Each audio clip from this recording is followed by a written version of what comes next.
In today's video, I'm going to teach you how to log in to BMO Harris Bank Online Banking. By the end, you'll know exactly how to reach the official sign-in page, enter your credentials safely, and get into your account with confidence.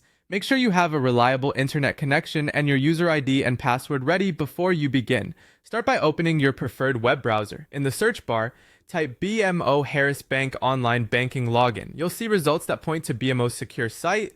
Click the official login result. A quick security tip here: confirm you see a padlock icon in the address bar and that the web address includes bmo.com, such as usdigital@bmo.com. This helps ensure you're on the legitimate site and not a lookalike. Once the login page loads, you'll see the field for your user ID.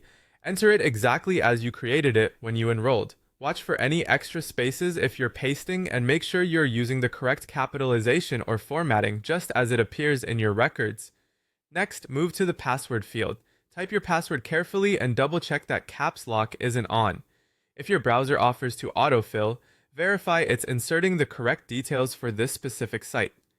It's best to avoid copying and pasting from notes, since hidden spaces can cause errors. If there's a show or hide option for the password, use it briefly to confirm everything looks right, especially on a private device.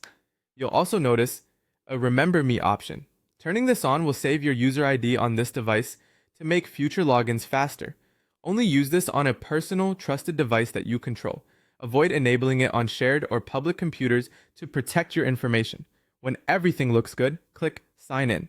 The site may take a moment to verify your credentials.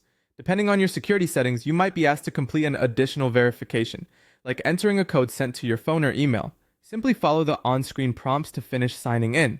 If you run into an error, check for typos, remove any extra spaces, and try again. If you still can't log in, use the Forgot User ID or Forgot Password links on the page to recover your access safely. You can also try a different browser or clear your cache if the page isn't loading correctly. That's all you need to log in. Once you're finished banking, remember to sign out and close your browser, especially on shared devices. Thanks for watching, and happy banking.